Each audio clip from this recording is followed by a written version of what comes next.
LDR kami ng partner ko. Ako nasa Manila, siya nasa Davao. Mag 2 years na sana kami next month. Nagsimula kami na sobrang simple. Nagkakilala kami nung nagpunta ako sa Davao for a work training. Hindi ko nababanggitin yung feel ko ng sobrang detalyado basta office job na may deadlines at kailangan mag-focus. Siya naman nasa operations, shifting lagi. Nung una, okay na okay. Pareho kaming church going. Kahit pagod, mag-i-insist pa rin magsimba sa linggo. Yung tipo na magpapaalam bago matulog at magdadasal pa sa video call. Masaya ako sa kanya kasi hindi siya pabida. Tahimik, maalaga. Nung nasa Davao ako noon, siya yung nagre-remind na kumain ako, pero hindi yung pang-chat lang, yung totoong aalagaan ka. Sa kanya ko na-feel yung calm na matagal ko nang hinahanap. Pero yung calm na yun, unti-unting napalitan ng kaba, hindi biglaan. Yung dahan-dahan na hindi mo napapansin hanggang mabigat na. Nung bumalik ako sa Manila, doon nagsimula yung mga assurance niya. Hindi niya tinatawag na test, ang tawag niya proof. Nung una, naintindihan ko. Kasi may history siya. May ex siya dati na nag-cheat. Alam ko yung kwento kasi minsan after church nagkukwento siya habang tahimik yung paligid. Sabi ko, sige iintindihin ko, I will be patient. Ang problema, yung patience ko, parang may hangganan din pala. Typical day ko sa Manila, work, commute, uwi, sa office, madalas lunch ko kasama dalawang office mate ko, parehong babae, parehong married. Normal usapan lang about ulam, bills, minsan celebrity news, walang landian, walang secret gala. Pag-uwi, dumadaan ako minsan sa maliit na chapel malapit sa apartment. Hindi ako super holy pero nakasanayan ko na tumahimik sandali. Minsan nagdadasal ako na sana maging maayos yung puso ko, sana hindi ako makasakit ng tao. Sa gabi, video call namin, kumustahan, minsan sabay kumain. I felt like we were building something kahit malayo. Tapos isang gabi habang nagliligpit ako, bigla siyang nagtanong kung sino kasama ko sa lunch. Sinagot ko, usual friends sa office. May lalaki ba? Wala. Sabi ko wala. Tapos parang hindi siya kumbinsido. Send ka nga screenshot ng lunch photo. Wala akong lunch photo. Hindi ako mahilig magpicture habang kumakain. Sabi ko wala. Nag-iba tono niya, bakit wala? Lagi naman kayo nagpipicture. Hindi talaga. Pero dahil ayoko ng mahabang usapan, nag-send na lang ako ng photo ng ID ko sa desk. Doon ko unang naramdaman yung gap sa pagitan ng gusto kong ipakita na honest ako at yung feeling na parang may trial ako na hindi ko alam kung anong kaso. Sunod-sunod na. Location sharing. Una, cute pa para lang malaman ko safe ka. Sabi ko okay. Gumamit kami ng Google Maps, share location palagi. Naisip ko, Manila is Manila. Baka makatulong. Pero nung tumagal, hindi na about safety. Naging about control. Kapag nag-stop yung location kahit sandali, bakit off? Kapag lumipat ako ng station, bakit nandyan ka? Kapag dumaan ako sa mall para mag-groceries, sino kasama mo? Kapag hindi ako naka-reply dahil may meeting, busi ka masyado, kanino ka nag-chat? Sinasabi ko naman, work. Minsan, nag-send pa ako ng screenshot ng calendar ko. Feeling ko ang weird pero ginagawa ko pa rin. Iniisip ko, baka face lang, baka mawawala rin. Ang pinakamasakit, hindi siya yung galit na sumisigaw. Mas nakakabaliw yung calm pero matalim. Kung wala kang tinatago, bakit ang hirap mo magbigay? Simpleng bagay, hindi mo magawa. Ako dito nagtatry, ikaw parang hindi. At dahil mahal ko siya, natatamaan ako. Naisip ko, oo nga, simpleng bagay lang. Screenshot lang, selfie lang, video call lang. Hanggang sa naging normal na parang may daily report ako, paggising, selfie. Pagdating sa office, selfie ulit. Pag lunch, photo ng table. Pag-uwi, video call habang naglalakad para makita niya yung paligid. Minsan gusto niya ipakita yung hallway, elevator, pinto ng apartment. Ayoko. Pero ginagawa ko kasi pag hindi, hahaba na naman at mauuwi sa hindi mo ako mahal. One time may bigla ang group meeting. More than an hour hindi ko hawak phone ko. Paglabas ko, ang daming missed calls at messages. Saan ka? Bakit hindi ka sumasagot? Sigurado ako may kasama ka. May babae ka ba dyan? Natawa ako doon kasi babae ako pero hindi ko tinawa sa kanya. Sinabi ko meeting. Nag-send ako ng photo ng meeting room. Ang sagot niya, bakit walang tao? Tapos na kasi. dumating sa point na nag-start siyang mag-set ng traps. May nag-message sa akin sa Instagram, random account, lalaki, simple hi, hindi ko ni-replyan. After a few minutes, nag-message si partner, may nag-message sa'yo no, nagulat ako, sabi niya, sinabi ko sa friend ko, i-check kung magre-reply ka. Tahimik ako, ang bigat. Kasi hindi na to reassurance, setup na. Sabi ko hindi ako yun. Sabi niya, bakit? Hindi ka naman nag-reply, dapat happy ka, pasado ka. Parang gusto niya gawing joke, pero hindi siya joke sa akin. Para akong minamanmanan. Sinubukan kong mag-set ng boundaries. Hindi ako sanay kasi lumaki ako nakapag-conflict, tahimik lang. Panganay ako, sanay mag-adjust. Kaya nung sinabi ko na gusto ko itigil yung location sharing habang nasa office, nagpanic siya. So may tinatago ka. Sabi ko, hindi, gusto ko lang ng space. Sagot niya, ako din nai-stress, pero nag-giveaway ako sa trabaho mo. Ikaw hindi mo magawa to. May mga gabi na after call namin, nakahiga ako, mabilis tibok ng puso ko. Parang may exam araw-araw, minsan sumasakit tiyan ko, minsan hindi ako makakain. Magigising ako na parang may mali akong nagawa kahit wala naman. Hindi ko sinabi agad sa friends ko, nahihiya ako. Sa kanila, sweet kami. Laging may update, may stay strong. Hindi ko alam paano ipaliwanag na yung strength minsan, pagod pala. Umuwi ako sa Laguna one weekend, birthday ng nanay ko. Simple handa lang, maingay sa sala, normal family day. Si partner naka-video call halos buong hapon, naka-angle yung phone ko para makita niya. Sabi niya gusto niya lang marinig boses nila. Pero every few minutes, may message siya, sino yung tumatawa? Yung lalaking boses, sino yun? Bakit parang may nagbubulungan? Yung lalaking boses, tito ko.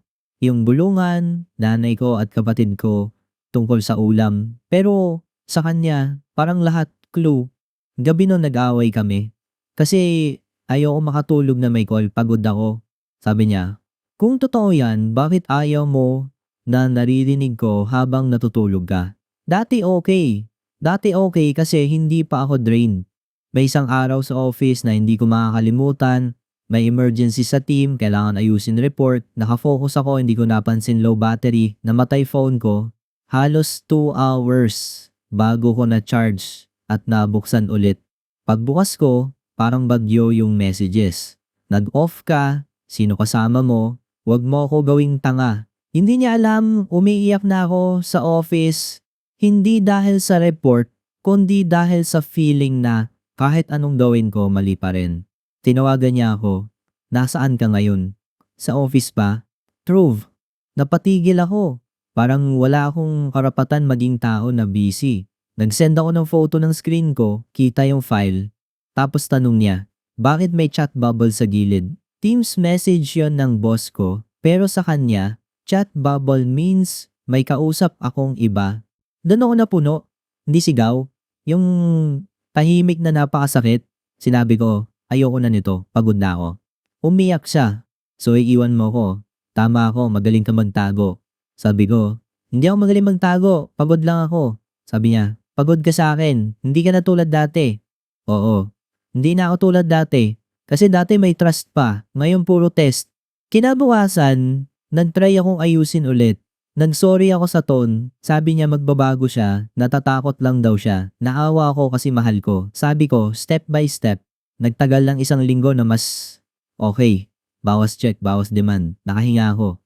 Tapos, isang gabi, palitan tayo ng passwords. Para equal. Para may malamig na dumaan sa likod ko. Hindi ko tinatago social media ko pero iba yung may access siya sa lahat kahit family chats, kahit private thoughts. Sinabi ko, hindi ako comfortable. Sagot niya, privacy is for single people. Doon ko na-realize hindi lang to selos, power din. Pagbabantay, that week, may church outreach kami. Namimigay pagkain, pawis, pero masaya. Hindi ako palaging nakahawak sa phone kasi may listahan, may tawag, may volunteers. Pag-check ko, message niya, send the video ng paligid mo. Now, nag-send ako quick video, akala ko okay. Hindi, bakit may lalaking tumingin sa'yo? Volunteer yon na napatingin sa camera, normal. Sabi niya, alam ko na, kaya ka nag-volunteer, para may reason ka lumabas. Umuwi akong mabigat. Tinawagan ko siya. Sinabi ko, kahit gumawa ako ng mabuti, ginagawan mo pa rin ng masama. Tahimik siya, tapos sinabi niya, may nag-send sa akin ng screenshot. Chat mo daw sa isang lalaki. Nanginig kamay ko. Wala akong ganon. Pinilit ko siya isend. Sinend niya.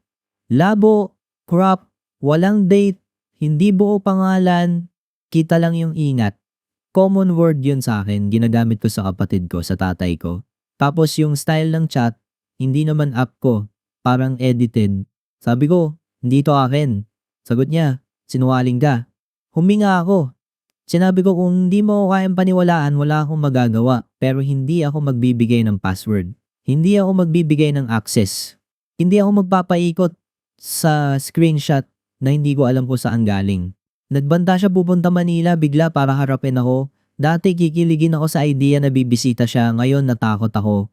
Kasi hindi siya pupunta para mag-date. Pupunta siya para mag-imbestiga. Kinabukasan, nag-leave ako. Umupo ako sa chapel malapit sa apartment. Tahimik, may kandila, may ilang tao. Umiyak ako ng mahina. Nagdasal ako, Lord, bigyan mo ako ng tapang. Hindi ko alam kung tama pa ito. Pag-uwi ko, may message nanay ko. Pinapabili gamot ng tatay ko. May high blood siya. Naisip ko, ang dami ko palang buhat. Breadwinner ako, tumutulong sa bahay, sakto lang sweldo ko. Tapos heto ko, inaalagaan ko yung relasyon na parang sumisipsip ng lakas araw-araw. Nag-message ako sa friend ko from church. Hindi ko sinabi lahat pero sinabi ko nahihirapan ako. Sabi niya, mag-set daw ako ng boundaries at maghanap ng support. Simple words pero tumama. Gabi nun, tinawagan ulit ako ng partner ko. Mas calm siya. Sorry, na-trigger lang ako. Sabi ko, hindi na ito about trigger. Pattern na ito. Tinanong niya ano gagawin.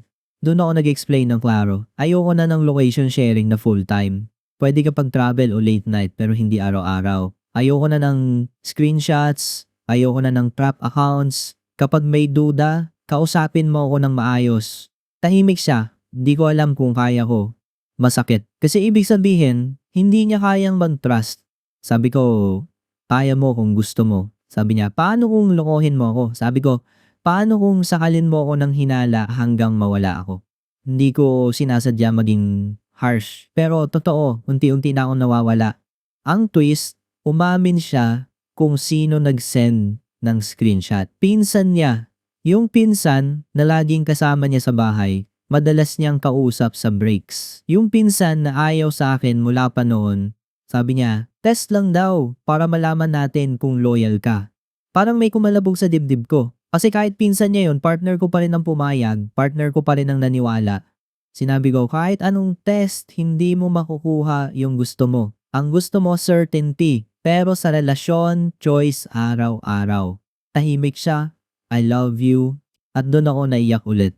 Mahal ko din siya, totoo. Pero love is not enough kapag araw-araw kang kinakabahan. Sinabi ko, mahal din kita, pero hindi ko na kaya yung buhay na parang may bantay.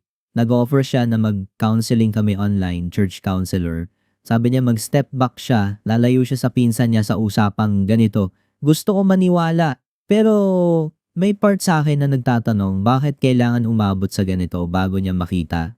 That weekend, naglakad ako mag-isa sa park malapit sa area ko. Umupo ako, nanood lang ng mga taong normal ang buhay. Na-realize ko, hindi pala dapat complicated ang paghinga. Hindi pala dapat may takot pag nag-vibrate phone mo. Umuwi ako, tinignan ko apartment ko. Yung hugasin, yung damit na hindi pa natutupi, yung maliit na altar corner na may rosary at Bible galing sa nanay ko. Naalala ko yung sarili ko bago kami. Pagod din ako noon, pero hindi ako kinakabahan mag-explain ng bawat galaw. Tinawagan ko siya ulit. Sinabi ko, okay ako sa counseling. Susubukan ko, pero may kondisyon. Kapag bumalik tayo sa test, kapag may trap ulit, kapag may demand ulit ng password, tapos na.